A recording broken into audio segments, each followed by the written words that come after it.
дуруд мегӯем ба шумо тамошобинони азизи телевизиони сайёҳӣ ва ҳунарҳои мардумӣ. Нашри навбатии барномаи Хатсайр аст манзуратон. имрӯз мо аҳли эҷоди барномаи Хатсайр тасмим гирифтем ки ҳамроҳи як гурӯҳ сайёҳон аз дохил ва хориҷи мамлакат дар яке аз хатсайрҳои аграриву таърихӣ ба шаҳри Ҳисор сафар намоем ва аз ҷаёнаш ба шумо барномаи хуби сайёҳиву фароғатиро пешкаш кунем. ҳоло бошад хатсайри мо аз шаҳри Душанбе оғоз мешавад ва каме мо инҷо дигар сайёҳонро интизор мешавем ва пас он сайёҳати мо оғоз меёбад. моро ҳамроҳ бошед.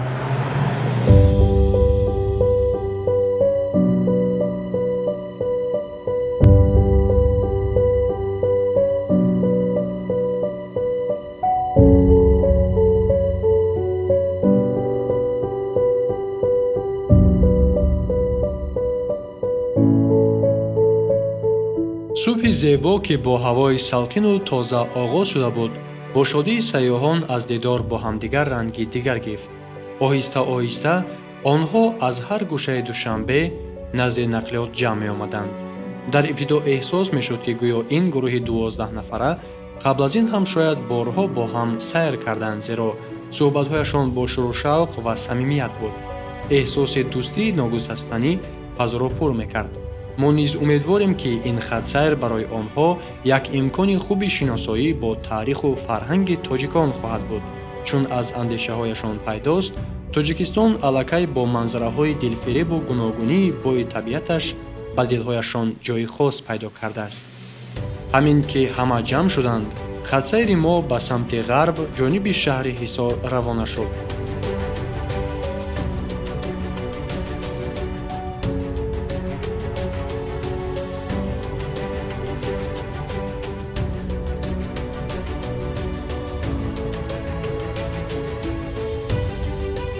пас аз тай кардани наздики 30 километр роҳ ва ниҳоят гузаштан аз миёни заминҳои васеъи Корам, мо ба қалъаи Ҳисор расидем.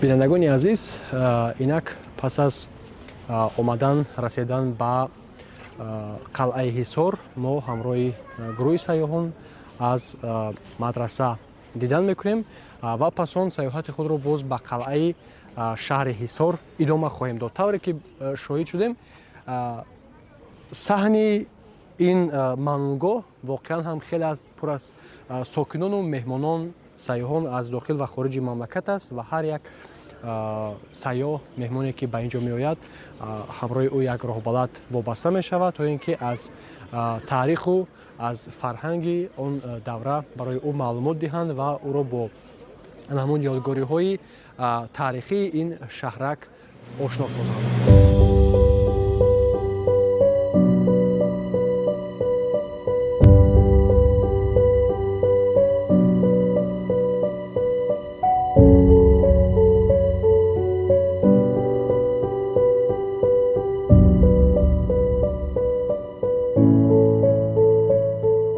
дар қисмати таърихии хатсайри имрӯза сайёҳон бо роҳнамоии роҳбаладон ба мадрасаи кӯҳна ки рӯ ба рӯи қалъаи Ҳисор ҷойгир аст ворид шуданд. дар ин ҷо нахуст роҳбалади мамнунгоҳи таърихии қалъаи Ҳисор сайёҳонро бо харитаи географии ҷумҳурии Тоҷикистон ошно сохта, дар бораи минтақаи Ҳисор ва дигар минтақаҳои сайёҳатбоби Тоҷикистон маълумот дод.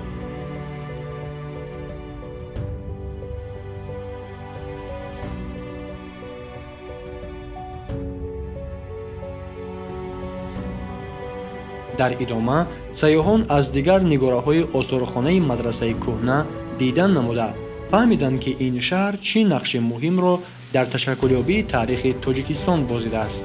бо шӯрушавқ онҳо бо осори қадимаи ёфташуда аз шаҳри Ҳисор ки ба давраҳои гуногуни таърихӣ тааллуқ доштанд ҳусни таваҷҷӯҳ намуда аксҳо мегирифтанд ва ба роҳбалад саволҳо медоданд.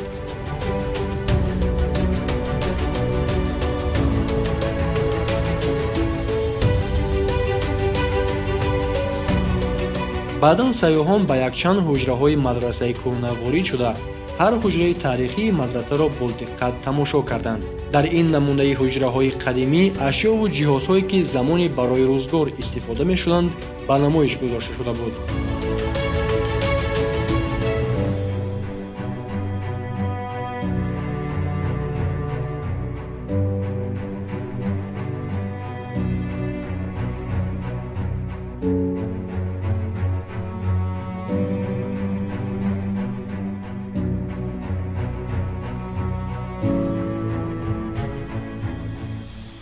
мамнӯгои таърихии фарҳангии ҳисор ин яке аз марказҳои сайёҳии ҷумҳурии тоҷикистон буда, ҳамасола меҳмонони зиёде аз хориҷу дохил ба ин мавзеъ омадан мекунанд.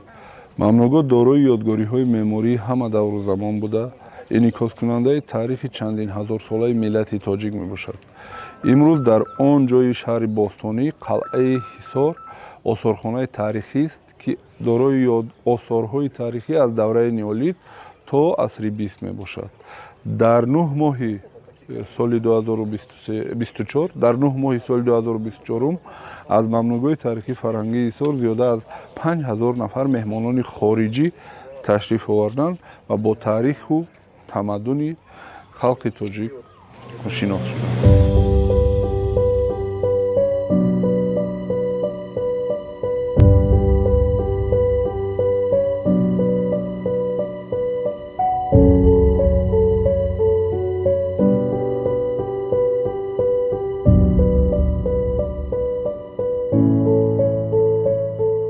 дар миёнаи ҳавлии мадраса чоҳе қарор дорад, ки замоне барои захираи об истифода мешуд. ин чоҳ имрӯз на танҳо як қисми таърихии ин макон, балки як анъанаи хосро нигоҳ медорад. андешае ҳаст, ки агар ба чоҳ орзу карда танга партоянд, он орзу амалӣ мешавад. якчанд нафар сайёҳон бо хушҳолӣ ин анъанаро иҷро карданд. орзуҳояшонро бо дилҳои пур аз умед ба чоҳ гуфтанд ва танга партофтанд, бо умедворӣ ба воқеъ шудани орзуҳояшон дар ин фазои пур аз таърих ва эҳсосоти шодмонӣ.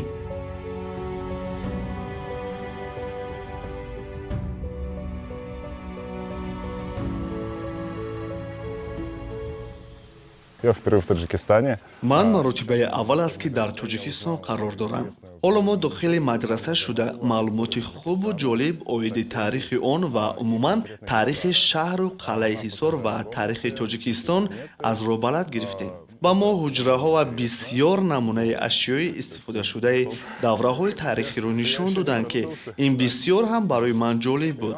аз харитаи географии тоҷикистон ба мо маконҳои калидиеро, ки бо таърихи ташаккулёбии шаҳри ҳисор алоқаманд аст, нишон доданд. ҳамчунин ба мо аз харита дар бораи маконҳои дигари сайёҳатбоб, аз ҷумла кӯҳҳо, кӯлҳо ва обанборҳо маълумот доданд. ман бисьёр мехостам, ки кӯлҳои бузургтарини тоҷикистонро аз наздик бубинам. аз вақти омаданам ба тоҷикистон аллакай аз кӯлҳои Аловиддин ва Ҳафткӯл дидан кардам. ба ман аз ҳама бештар кӯлҳои Аловиддин, ки ниҳоят зебоянду марворидҳои кӯҳҳои фон ба ҳисоб мераванд, писанд омад. ҳоло ростӣ нияти баргаштан ба ватанро надорам. ман воқеан шефтаи табиату иқлими тоҷикистон шудам. мана ҳозир бубинед, ки фасли тирамоҳ аст ва ман либоси тобистона дорам. ҳоло ман орзу дорам, ки боз аз дигар минтақаҳои сайёҳии тарихии шаҳри Хуҷанд дидан кунам. ва албатта орзуи ниҳоии ман дар Тоҷикистон ин сайёҳат ба буми ҷаҳон Бадахшон аст. Такая сейчас маленькая мечта.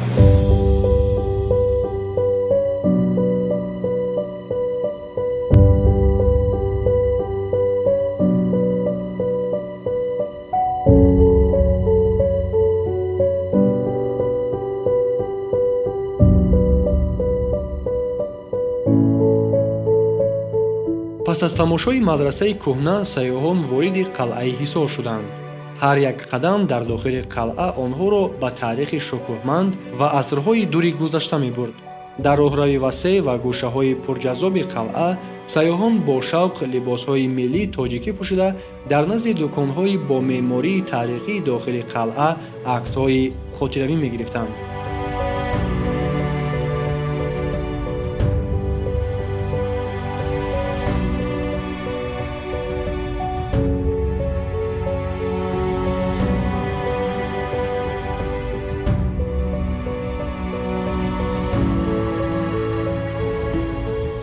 дар ин ҷо мо бо як гурӯҳи сайёҳон аз Австралия вохӯрдем, ки бо ҳайрат ва ҳаяҷон аз дидани қалъаи Ҳисор ва тамоми муҳити атроф баҳравар мешуданд.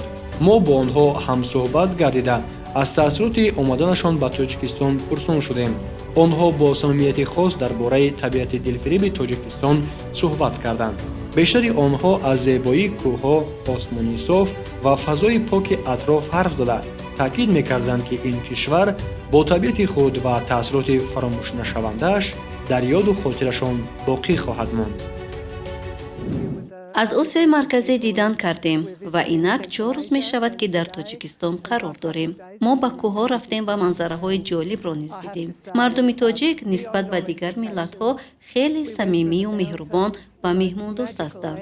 ташаккур ба халқи Тоҷикистон, ки ба мо имкони ибрози андешаҳои худро оиди манзараҳои зебояшон доданд. ин маротибаи аввал аст, ки ман ба Тоҷикистон омадам ва мехоҳам бори дигар омада ба дигар минтақаҳои сайёҳии ин кишвар сафар намоям.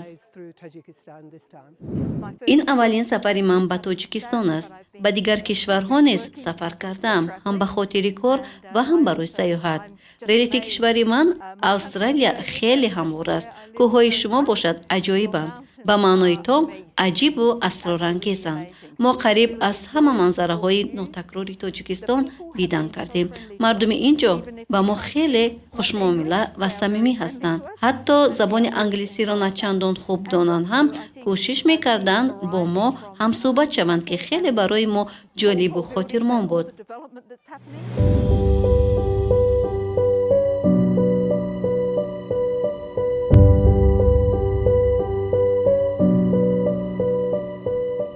дар идома сайёҳон аз дӯконҳои пур аз армағонҳои миллӣ ва намунаи ҳунари дастии ҳунармандони мардумӣ дидан намуданд. хурдтарин иштирокчии хатсайри имрӯзаи мо таъсироташро аз сайёҳат ба қалъаи Ҳисор, ки маротибаи сеюм аст ба ин ҷо меояд, чунин баён дошт. мо имрӯз ба тамошои қалъаи Ҳисор омадем. ба мо осорхонаи мадраса ва ҳуҷраҳои таърихии онро нишон доданд. роҳбалад оиди ин осорхона ба мо маълумот дод. ман чанд маротибаи дигар ҳам ба ин ҷо омада будам, вале ин бор махсус буд, чун ман дар бораи таъриху фарҳанги давраи пайдоиши қалъа ва шаҳри Ҳисор маълумот пайдо кардам. ин рӯз хеле ҳам рӯзи хуб буд. ба ман осорхона ва мағозаҳои қалъа хеле ҳам писанд омад.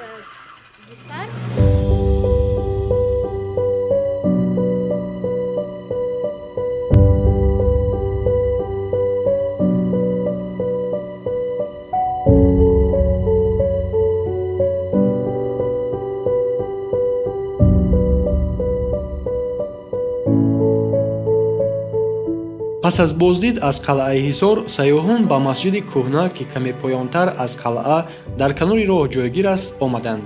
ин масҷиди қадимӣ, ки дар тӯли асрҳо пойбарҷо мондааст, бо меъмории таърихии худ инъикоскунандаи намунаи нахустин масҷидҳо дар ин сарзамин аст. масҷиди кӯҳна имрӯзҳо ба як нуқтаи муҳими сайёҳати таърихиву фарҳангӣ табдил ёфтааст.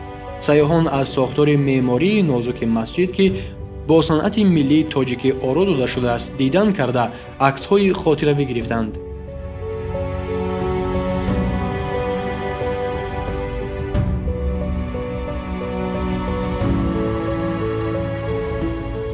сайёҳон пас аз тамошои маконҳои таърихии Ҳисор ба деҳаи лолазори ҷамоати деҳоти Алмосӣ омаданд, ки бо боғи васеи ангурзори худ машҳур аст. ин мавсим, ки вақти ҳосилхӯндории ангур аст, барои ширкатҳои сайёҳии ватанӣ, аз ҷумла ширкати сайёҳии Дургард, фурсати олӣ барои ташкили хатсайрҳои аграрӣ мебошад. ҳадаф ин буд, ки сайёҳон ва махсусан шавқмандони ҳаёти деҳоту табиат аз наздик бо корҳои боғдорон ва махсусан ангурчинӣ ошно шаванд.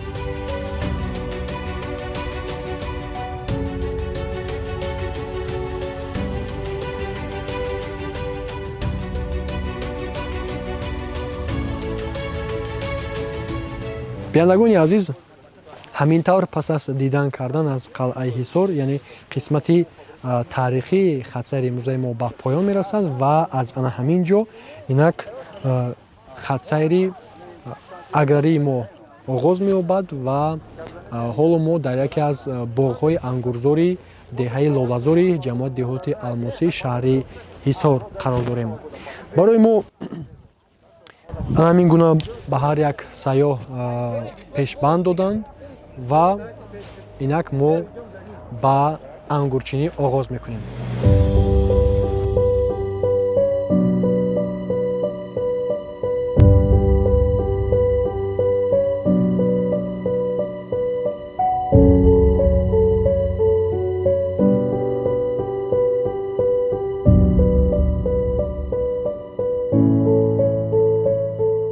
сайёҳон бо пешбандҳо ва қайчиҳо вориди боғ шуданд. воқеан бо ҳавои тозаи деҳот бӯи ширини ангурҳои пухта омехта шуда иштиҳоро меовард.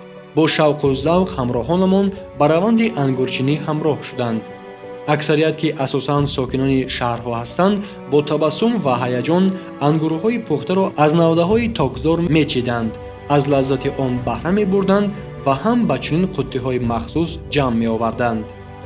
барои онҳо ин таҷриба бевосита аз навда чиндану чашидани ангур ҷолиб ва фаромӯшнашаванда буд.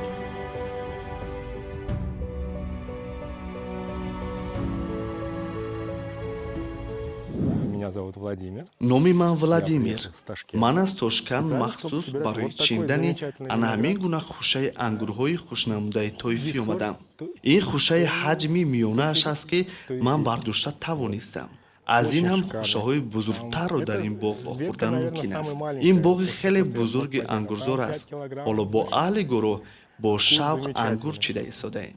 бисёрам лаззати нотакрор доранд. И пытаемся собирать.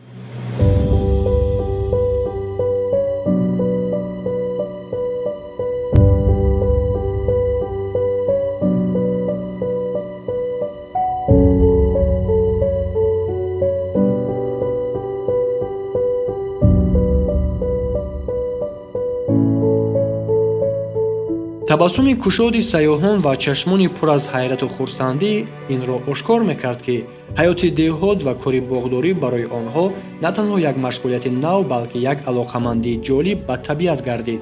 тавре мушоҳида мегардад, рушди агротуризм дар Тоҷикистон ояндадор буда, зарур аст ин соҳаи наву даромаднокро ба таври шоиста инкишоф дод.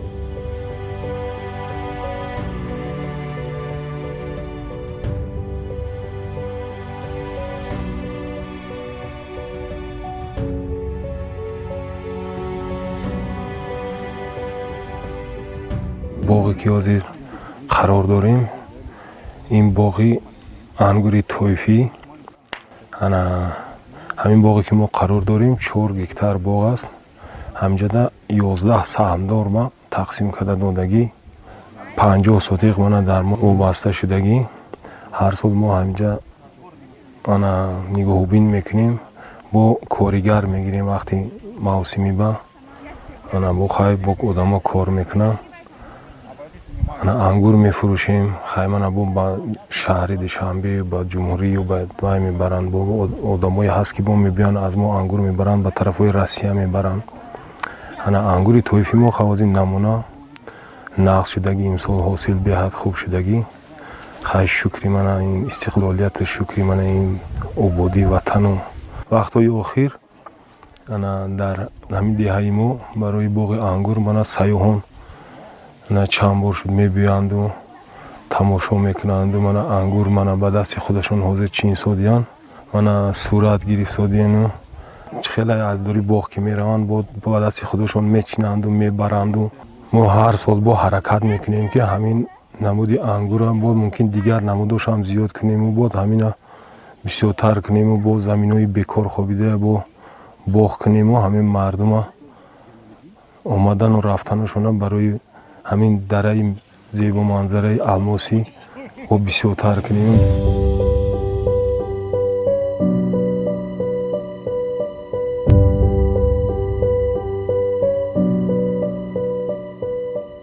пас аз тамошо ва иштирок дар ҷараёни ҳосилғундории ангур ки рӯз аллакай нисф шуда буд, боғдорон ва роҳбаладон моро ба хӯроки нисфирӯзӣ даъват намуданд, ки анъанаи неки меҳмоннавозии тоҷиконаро ба ёд меовард. ин макони зебо ва ором зери чанорҳои бузург ба сайёҳати имрӯза ҷолибияти хоса мебахшед. ҳавои тоза ва таровати табиат бо фазои мусоид шароити комилро барои истироҳат ва ҳаловат бурдан аз хӯрок таъмин мекард. хӯрдани хӯроки миллӣ, оши палов, нон ва шириниҳои маҳаллӣ ба сайёҳон хеле писанд омад.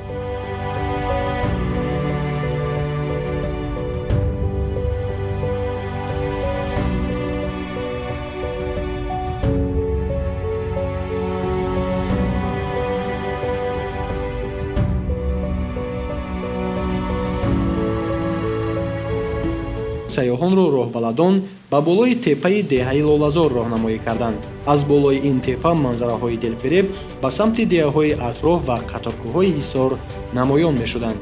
дар ҳамин ҳамвори мувофиқ роҳбаладон барои боз ҳам хотирмон гузаштани сайёҳати имрӯза сайёҳонро бо қоидаҳои яке аз бозии миллии тоҷикӣ чирикдангал шинос карданд.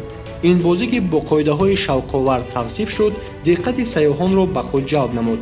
онҳо ба ду гурӯҳ тақсим шуданд ва бо шавқу ҳаяҷон ба бозӣ шурӯъ карданд.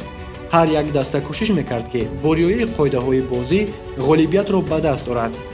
овози ханда, шурӯъшавқ ва рақобати дӯстона фазоро пур карда буд. сайёҳони хориҷӣ ки бори аввал ин бозиро таҷриба мекарданд, бо кӯшиши зиёд чиликро бо дангал задан мехостанд ки на ҳамеша барои ин муваффақ мешуданд, вале ба ҳар ҳол дар талоши он буданд ки ғолиб оянд. дар ниҳоят муҳим набуд ки кӣ ғолиб шуд, муҳим ин буд ки ҳамаи иштирокчиён аз ин таҷрибаи наву шодии умумӣ баҳравар гаштанд ва барои ҳамаи сайёҳон хотироти фаромӯшнашавандаи аз Тоҷикистон ва бахусус хатсайри таърихию фарҳангӣ ва аграрию гастрономӣ ба шаҳри Ҳисор боқӣ гузошт.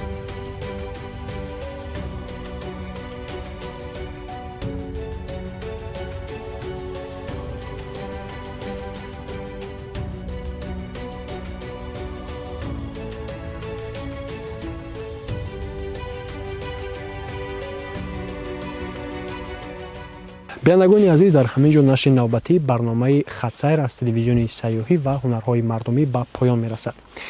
умедвор ҳастем ки аз рафти сайёҳати аграрӣ, фарҳангиву таърихӣ ки ин ҷо мо доштем якҷаҳон лаззат ва ҳаловат бурдед. то барномаҳои оянда ҳамеша дӯстдори сайёҳат ва манзараҳои зебою дилфиреби Тоҷикистон бошед.